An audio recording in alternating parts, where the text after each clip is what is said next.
ایک خاص واقعہ جو ہے اس کا پس منظر ہے، اس کو سمجھ لیجئے کہ یہ موضوع یہاں زیر بحث کیسے آ گیا۔ یہ تیسرا نقطہ ہے، اس کو شان نزول بھی کہتے ہیں، اور در حقیقت یہ میں اس کے لیے لفظ استعمال کر رہا ہوں پس منظر۔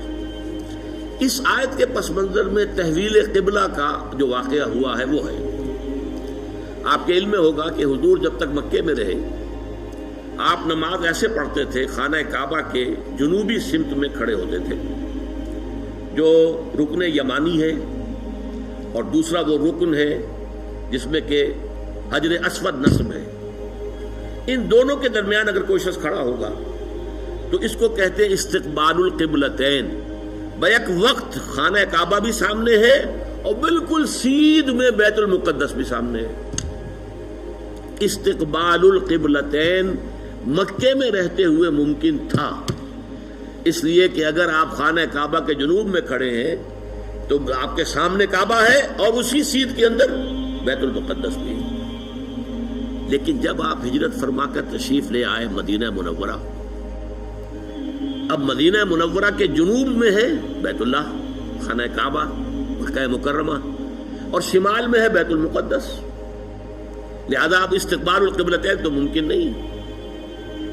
اب یہ ہم نہیں جانتے، نہیں کہہ سکتے کہ آیا یہ کسی وحی خفی کی بنیاد پر ہوا، اس لیے قرآن میں کوئی وحی جلی موجود نہیں ہے، یا یہ حضور کا اپنا اجتہاد تھا جس سے کہ اللہ تعالیٰ نے پھر ریکگنائز کر لیا، اس کو منظور کر لیا۔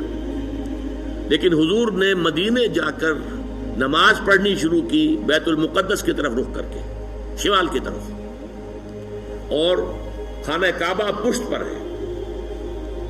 یہ چیز شاخ گزر رہی تھی ان لوگوں کو جو مکے سے چل کر آئے تھے، جتنی محبت انہیں خانہ کعبہ سے تھی اس کا ہم اندازہ نہیں کر سکتے۔ خود حضور جب روانہ ہوئے تھے مکے سے ہجرت کے لیے تو آپ خانہ کعبہ کے پردے پکڑ کر چمٹ کر آپ نے کہا تھا کہ اے کعبہ تجھے معلوم ہے، اے بیت اللہ تو جانتا ہے مجھے تجھ سے کتنی محبت ہے، لیکن یہاں کے لوگ مجھے یہاں نہیں رہنے دے رہے، میں یہاں سے جانے پر مجبور ہوں، یہ تجھ سے ہجرت کر کے جا رہا ہوں۔ اس حوالے سے سب کو پسند ہے، لیکن یہ کہ نماز پڑھ رہے ہیں خانہ کعبہ کی بجائے بیت المقدس کی طرف رخ کر کے۔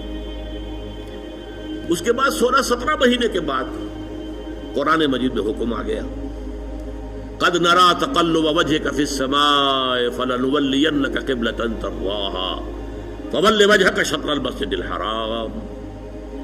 اے نبی، ہم آپ کے چہرے کا بار بار آسمان کی طرف اٹھنا دیکھتے رہے ہیں۔ حضور انتظار کر رہے تھے کہ کب حکم آئے کہ ہم خانہ کعبہ کی طرف رخ کر لیں۔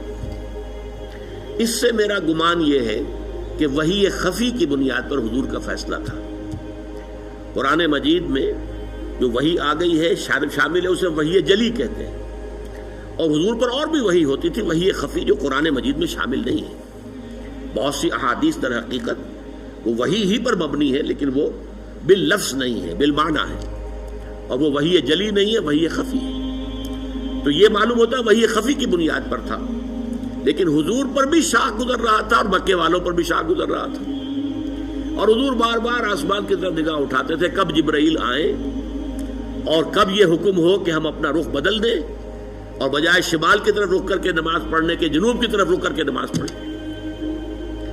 اللہ فرماتا ہے قد نرى تقلب وجهك في السماء فلنولينك قبلة ترضاها۔ اے نبی، ہم دیکھتے رہے ہیں آپ کے چہرے کا آسمان کی طرف بار بار اٹھنا، تو لیجئے ہم بدل دیتے ہیں، آپ کا چہرہ کر دیتے ہیں رخ اسی طرف جو آپ کو پسند ہے۔ فول وجهك شطر المسجد الحرام، تو اب اپنا رخ پھیر دیجئے مسجد حرام کی طرف۔ فیصلہ حکم آ گیا۔ اب یہاں نوٹ کیجئے، یہاں وہ جو مذہبی ایک خاص ذہنیت تھی جس کا میں نے پہلے ذکر کیا تھا، جن کے نزدیک ظواہر کی بہت اہمیت ہے، ہر عمل کا ایک تو ہے باطن، اس کی روح، ایک اس کا ظاہر ہے، لیکن عام طور پر جو کٹر قسم کے اور جو زیادہ سمجھدار لوگ نہیں ہوتے، ان کے اندر زیادہ اہمیت جو ہے وہ ظواہر کی ہو جاتی ہے، باطن کی طرف توجہ نہیں ہوتی، روح کی طرف جو ہے توجہ نہیں ہوتی۔ تو کچھ نہ کچھ مسلمانوں میں بھی ایسے حضرات تھے، لیکن اس سے بڑھ کر یہودیوں نے ایک طوفان اٹھا دیا۔ پہلے تو یہودی خوش تھے انہیں یہ احساس ہوا کہ محمد تو ہمارے کیمپ فالوور ہیں.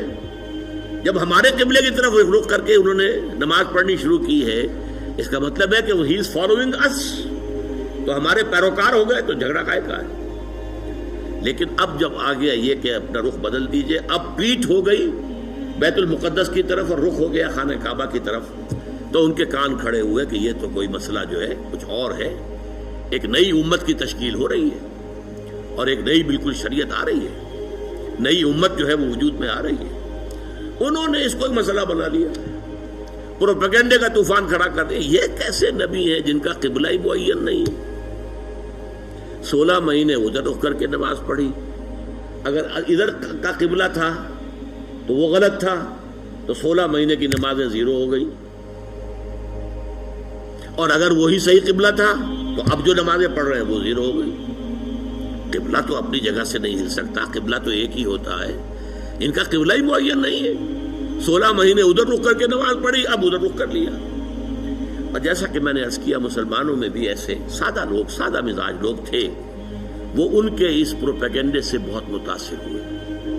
لہذا ایک خلش، ایک بے چینی، اگرچہ ظاہر بات ہے کہ حضور نے وحی سنائی ہے، اللہ کا حکم آیا ہے فَوَلِّ وَجْهَكَ شَطْرَ الْمَسْجِدِ الْحَرَامِ وَحَيْثُ مَا كُنتُمْ فَوَلُّوا وُجُوهَكُمْ شَطْرَهُ. نہ صرف یہ کہ اب فوراً اپنا رخ جو ہے مسجد حرام کی طرف کر دو، چنانچہ آپ کے علم میں ہوگا جو لوگ وہاں گئے ہیں، وہاں مدینے میں ایک مسجد ہے، مسجد القبلتین. حضور ایک خاص قبیلے میں گئے ہوئے تھے، ظہر کی نماز کا وقت وہاں آ گیا، وہاں کوئی دعوت طعام تھی، ظہر کا وقت آ گیا تو کھڑے ہو گئے نماز پڑھنے کے لیے. صحابہ پیچھے کھڑے ہیں. اسی دوران میں، نماز کے دوران یہ آیات نازل ہوئی. حضور نے وہی قبلہ بدلا اپنا، فَوَلِّ وَجْهَكَ شَطْرَ الْمَسْجِدِ الْحَرَامِ. اب حکم الہی آنے کے بعد تو تاخیر 1 منٹ کی بھی جائز نہیں، تو فوراً آپ نے رخ بدل لیا اور تمام نمازیوں نے بھی رخ بدل لیا. اس لیے اس مسجد میں 2 طرف محرابیں بنی ہوئی ہیں. ایک محراب جو ہے وہ شمال کی طرف ہے، بیت المقدس کی طرف، اور ایک محراب ہے مکے کی طرف، جنوب کی جانب. اسی لیے اس کو کہتے ہیں مسجد القبلتین، 2 قبلوں والی مسجد.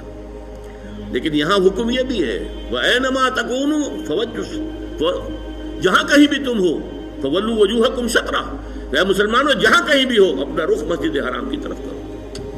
اب ظاہر بات ہے کہ اس پر جب عمل ہو گیا تو صحابہ نے عمل تو کیا، دل میں کچھ دغدغہ رہا، کچھ پریشانی رہی. خاص طور پر یہ بات کہ اگر اصل قبلہ یہ تھا اور یہ ہے جو آج ہو گیا ہے، تو پھر ہماری نمازوں کا کیا بنے گا؟ ہماری نمازیں 16 مہینے کی ضائع ہو گئی، غلط قبلے کی طرف پڑھی گئی. اسی لیے اسی مقام پر کہا گیا ہے وَمَا كَانَ اللَّهُ لِيُضِيعَ إِيمَانَكُمْ، نہیں اس وسوسے کو قریب نہ آنے دو. نماز تو عین ایمان ہے، نماز ضائع ہو گئی تو ایمان ضائع ہو گیا نہیں. اس وقت حکم وہ تھا، اس پر عمل کرنا تقاضا تھا دین کا. اب حکم یہ ہے، اب اس پر عمل کرنا تقاضا ہے دین کا. نہ وہ غلط تھا نہ یہ غلط ہے. تم کسی سمت سے نہ بندھ جاؤ، تم ظاہر کے ساتھ زیادہ جو ہے اپنے آپ کو وابستہ نہ کر لو. نماز کی اصل روح، دین کی اصل روح تو کیا ہے؟ اللہ پر ایمان، اللہ کا یقین، رسول کی اطاعت، رسول کا فرمان. پہلے وہ تھا تو اللہ تعالیٰ نے مکے والوں کا امتحان لے لیا تھا کہ آیا وہ اپنی آبائی، اس لیے کہ مکہ جو ہے اور بیت اللہ جو ہے وہ تو ان کا سمجھیے کہ قومی شعار کے درجے کے اندر رکھنے والی چیز تھی، قومی شعائر میں سے. اب اس کی طرف پشت کرنا سب پر بھاری گزرا. لیکن یہ کہ وہ رسول کے ساتھیوں کے پورے بدے ہوئے تھے، تو جو حکم رسول کا وہ انہوں نے قبول کیا. اور اب ان لوگوں کے لیے امتحان آ گیا جو مدینے میں رہتے تھے اور یہود کے زیر اثر تھے، اور اس کی وجہ سے بیت المقدس کا مقام ان کی نگاہوں میں بہت اونچا تھا. اب اس کی طرف پیٹ کرنی پڑ رہی ہے. تو ان کے ایمان کا جو ہے وہ اللہ تعالیٰ نے امتحان لے لیا، اور تمام صحابہ جو ہیں دونوں امتحانوں میں ثابت قدم اور کامیاب ہوئے. اب لیکن اس خلش کو مٹانے کے لیے دیکھیے عجیب ہے یہ بات. یہ مسئلہ آج ہمیں معلوم ہوتا ہے کہ بڑا ہی چھوٹا سا مسئلہ ہے. جب یہ مسئلہ آیا تھا تو یہ چھوٹا نہیں تھا، بہت بڑا مسئلہ تھا، بہت بڑا مسئلہ تھا. خاص طور پر وہ جو ایک ذہنیت ہے کہ جو دین کے اعمال ہیں ان کی روح کی بجائے ساری نگاہ جو ہے وہ اس کے ظاہر سے وابستہ ہو جاتی ہے، اس کے لیے یہ معاملہ بہت کٹھن تھا.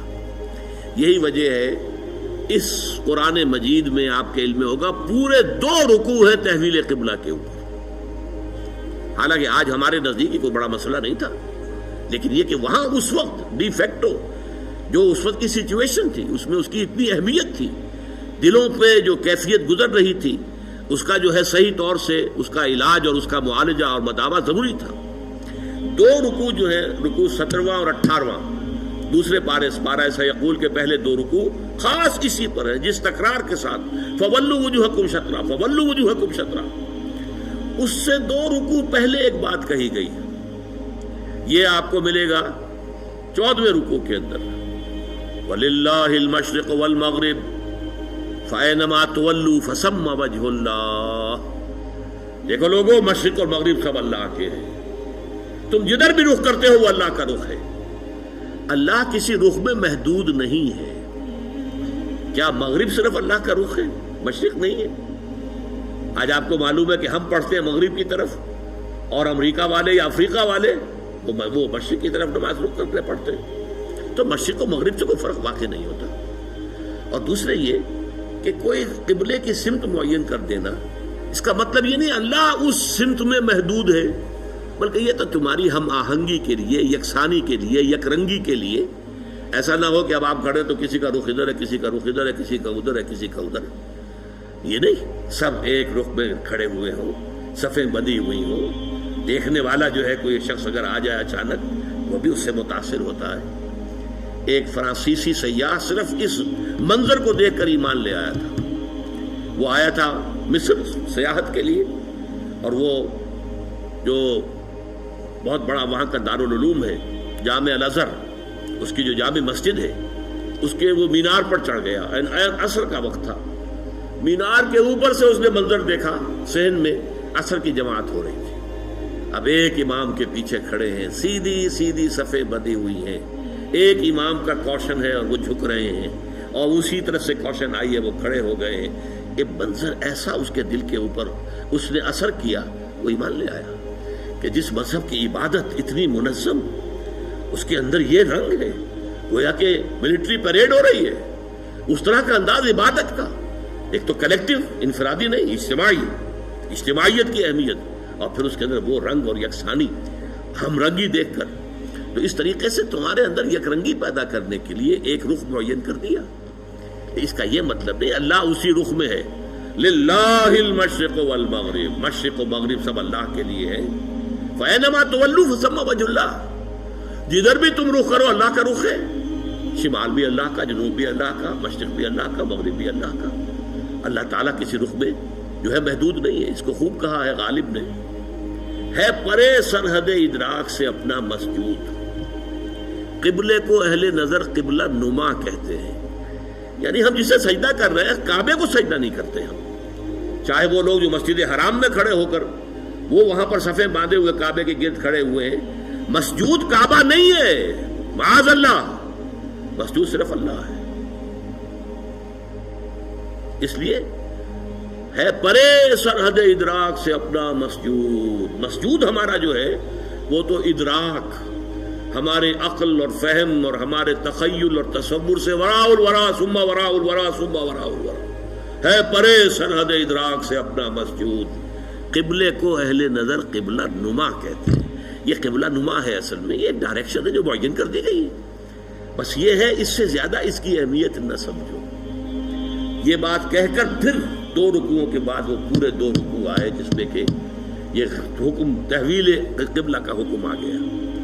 سَيَقُولُ السُّفَهَاءُ مَا وَلَّاهُمْ عَنْ قِبْلَتِهِمُ الَّتِي كَانُوا عَلَيْهَا، اب ان قریب بہت سے ناسمجھ لوگ کہیں گے کس شے نے ان کا رخ پھیر دیا اس قبلے سے جس پر یہ رہے ہیں 16 مہینے۔ قُلْ لِلَّهِ الْمَشْرِقُ وَالْمَغْرِبُ، کہہ دیجئے اللہ کے ہیں مشرق اور مغرب، سب کے سب، تمام ڈائریکشنز، تمام سمتیں اللہ کی۔ اب دیکھیے اس کے بعد دو رکوع میں تحویل قبلہ کے احکام لانے کے بعد پھر دو رکوعوں کے بعد 19-20 نکال دیجئے، پھر 21ویں رکوع کی یہ پہلی آیت ہے۔ گویا کہ یوں سمجھیے کہ یہ جیسے میرا دھڑ ہے، دو رکوع 17-18، یہ تو میرے دھڑ کے مانند ہے کہ دو رکوع مکمل ہے تحویل قبلہ کے حکم پر، لیکن دو رکوع پہلے بھی ایک آیت آ گئی، للہ المشرق والمغرب فَأَيْنَمَا تُوَلُّوا فَثَمَّ وَجْهُ اللَّهِ۔ اس کے بعد بھی اگر کوئی خلش رہ گئی، کوئی دل کے اندر جو بے اطمینانی رہ گئی، ہوں گے کچھ لوگ، اب اس کے لیے آخری جس کو کہیں گے موپنگ اپ آپریشن، 2 رکوعوں کے بعد لیس البر ان تولوا وجوہکم قبل المشرق والمغرب، نیکی یہی نہیں ہے کہ تم اپنے چہرے مشرق و مغرب کی طرف